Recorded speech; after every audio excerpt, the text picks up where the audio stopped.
It's a question I like to ask my guests. You know, it's usually life after football, but you played 13 years overseas. When you came home, what was your rest? I like to call it reset, refocus, and repurpose point. Like, how did you do that? How long did it take you? And obviously, you flying high now. You're doing big things. But what was it when you came home that you finally reset, refocused, and repurposed? I was fortunate to go back to University of Tennessee and finish my degree. Oh, Rocky Top! You better believe it, baby. Go Vols. My wife now, it was my lady at the time, but my wife now, like, she was like, man, you got to go back and finish it. And like, why wouldn't you? You know what I'm saying? So my thing was, I wanted to get into coaching. That was going to be my transition. So before I retired, like, I saw the window closing, so I was reaching back out to coaches, like, man, what can I do to get on, you know what I mean, get on the coaching staff, wherever it may be. And all of them was saying, man, like, you got to have it'd be great if you got a degree. I'm like, all right, cool. So I go back and finish that up, man, and stayed with Bobby and Emily in Knoxville. So that was my resting place. I would go to school Tuesday and Thursday, stay in Knoxville Tuesday, Wednesday, Thursday, and then come back here. And when I was going on first of all, I'm knocking on the door to coaching.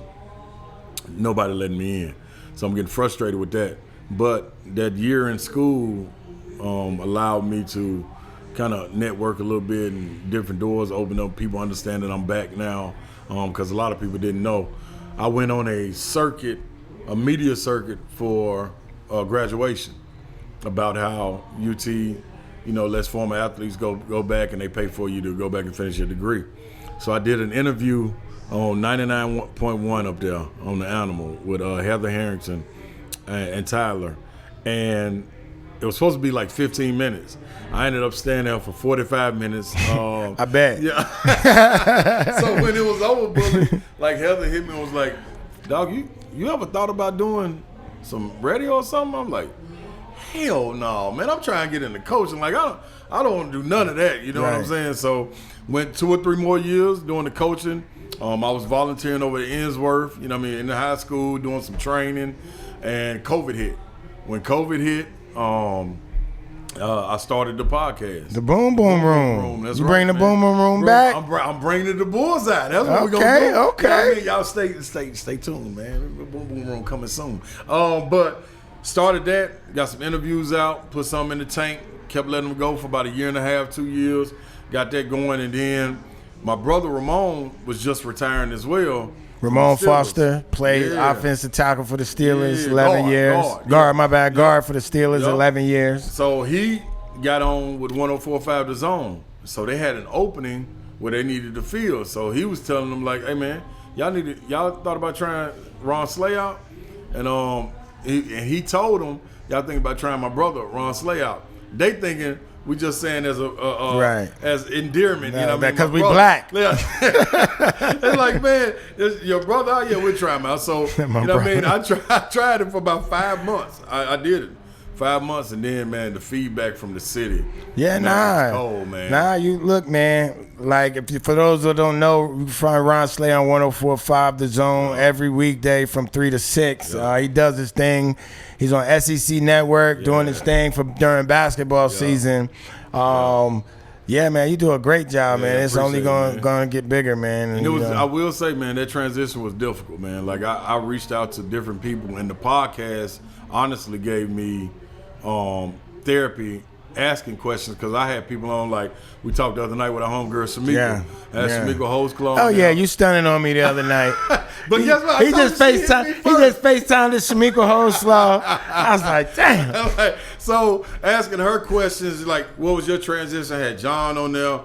Had different people on there, like, man, what was your transition like? Trying to figure my own situation out, man. And one thing I can say, man, regardless of however long your playing career was, however much money you accumulated, man, there's nothing in life that can prepare you except yourself from trying to, get a base and lead down the breadcrumbs. It's different. So you know how to get to it. It is different. You wake up in the morning, dog. I've been on the schedule since 7, 8 years old. Right. Of playing sports. Same. You know what I mean? I retired 35, and I'm like, damn, like, what do you do? You know what I'm saying? So, You get up, you go work out as much as you want to. Like what you really just working out for you. Like you ain't about to go work out and get a check. Yeah, you know you're not about to go work out before practice. Like exactly. So that was the roughest part, man. And then when the doors open, I just had the mindset, man, go kill it. And if this is what I'm gonna do, I prayed about it.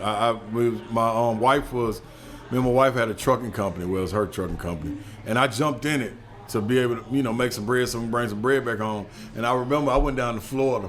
Dog. You was driving trucks? I was driving trucks. Yeah, 40-foot trailer. I've been in this thing. You know what I mean? I used to go all the way to Connecticut. You know what I mean? Everywhere. So I'm driving to Florida one time, man, and I get to Florida and I get a flat tire. And I'm sitting in the parking lot waiting on this cat to fix it.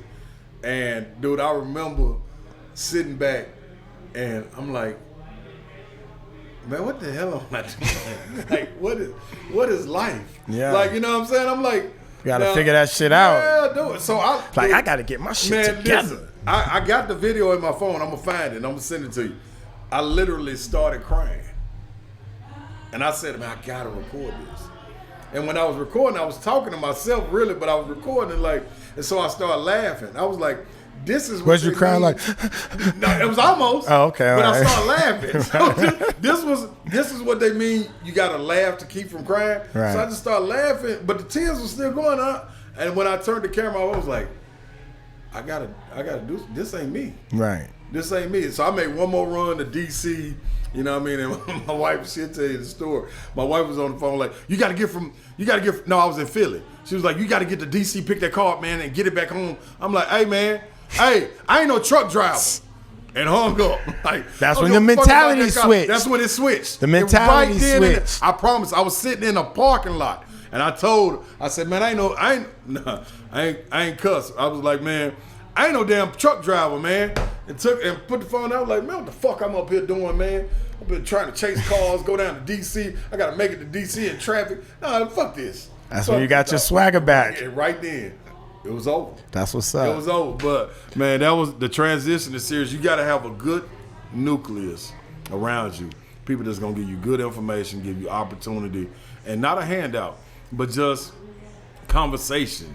You know what I mean? You can bounce stuff guidance. Off. Guidance, man. Yeah. Like, that's so important. That's why I said, man, for these kids going to school, like, you never know who you run into. Like, I was able to reach back to all them people, different avenues, open up real estate, you know what I mean, all kind of stuff, insurance. Yeah. I just didn't want to do that, you know what I'm saying? So that's why I went back to school, got my MBA. You getting around different crowds, different crowd of people. You start thinking differently, talking differently. You see your opportunities, and shoot, you find the best one for you.